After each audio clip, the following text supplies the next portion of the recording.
छठ महापर्व की महिमा शारदा सिन्हा के गीतों के बिना अधूरी है।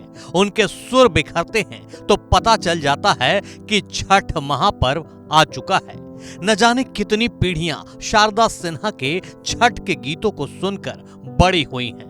उनके लिए खबर चिंता बढ़ाने वाली है, क्योंकि छठ महापर्व के मौके पर जहां बिहार समेत देश और दुनिया के दूसरे हिस्सों में तैयारियां शुरू हो गई हैं, तो इधर शारदा सिन्हा अस्पताल के बेड पर जिंदगी की जंग लड़ रही हैं।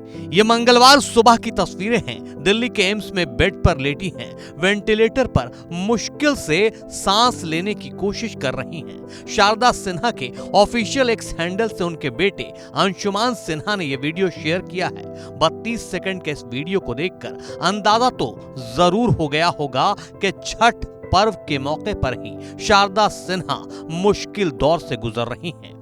उनके बेटे ने लोगों से शारदा सिन्हा के लिए प्रार्थना करने की अपील की है। इस बार ये सच्ची खबर है। माँ वेंटिलेटर पे हैं।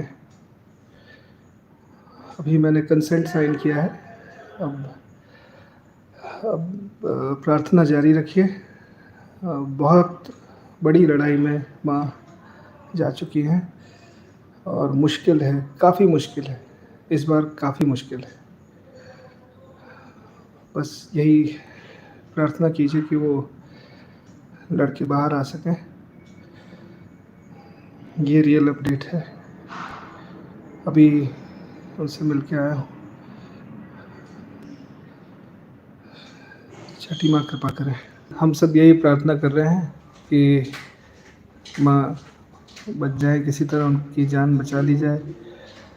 बहुत कष्ट में भी हैं, तो आप सभी श्रोतागण से और जितने छठ के व्रती हैं उनसे ये प्रार्थना है कि अपने अपने पूजा में उनको शामिल रखिएगा। वैसे तो बिहार समेत समूचा देश शारदा सिन्हा की सेहत को लेकर फिक्रमंद है, लेकिन अब तो खुद प्रधानमंत्री नरेंद्र मोदी भी उनके इलाज की खबर ले रहे हैं। प्रधानमंत्री नरेंद्र मोदी ने मंगलवार सुबह शारदा सिन्हा के बेटे अंशुमान सिन्हा को कॉल करके शारदा सिन्हा का हेल्थ अपडेट लिया। उन्होंने पूछा कि शारदा जी कैसी हैं और मुझे अंशुमान जी मुझे बताइए जी। फ़ोन आया था, मैं तो एकदम से चौंक गया क्योंकि मुझे पता नहीं था कब फ़ोन आएगा। सुबह सुबह फ़ोन आया था। उन्होंने पूछा कि कैसी हैं, मैंने बताया माँ के बारे में, और मैंने उनसे ये भी कहा कि काश वो अगर होश में होती और उनको मैं बता पाता कि आपका फ़ोन आया है, तो सॉरी मैं भावुक हो गया, तो बहुत खुश हो जाती। प्रधानमंत्री ने कई बार आपकी माँ की सेहत की अपडेट आपसे ली और लगातार ले रहे हैं। कितनी बार बातचीत हुई, क्या कुछ हौसला उन्होंने आपको? उन्होंने कहा कि पूरा देश इस वक्त उनके लिए प्रार्थना कर रहा है और छठी मैया की कृपा जरूर बरसेगी। शारदा सिन्हा के बेटे अंशुमान सिन्हा ने एम्स के डॉक्टरों के हवाले से बताया कि इस बार उनकी हालत बहुत नाजुक है। हालांकि डॉक्टरों की पूरी टीम उनके इलाज में जुटी है।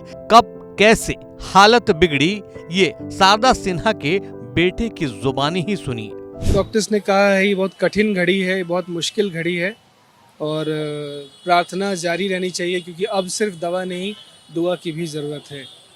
डॉक्टर्स थोड़े चिंतित ज़रूर हैं क्योंकि ये बहुत चैलेंजिंग केस है। बहुत तरीक़ों से उनको बहुत फाइन लाइन से निकाल के बचाना है। ये बहुत चैलेंजिंग है और बस हर जगह डॉक्टर्स भी सब कहीं ना कहीं बिहार, उत्तर प्रदेश, पूर्वांचल से आते हैं, इसलिए सभी को पता है वो कौन है। कहीं ना कहीं बचपन में वो भी उनको सुन चुके हैं, तो सब भावुक तरीके से उनसे जुड़ करके काम कर रहे हैं। अगर आप भी शारदा सिन्हा के छठ मैया के गीतों को सुनकर अपने बचपन की यादों में खो जाते हैं, रात भर जागकर घाटों को छेकने और अर्घ के लिए घाट किनारे जाने के दिन आपको भी याद आते हैं, ठेकुआ के प्रसाद आज भी याद आते हैं, तो अपनी चहेती लोक गायिका के लिए छठ मैया से प्रार्थना जरूर कीजिएगा।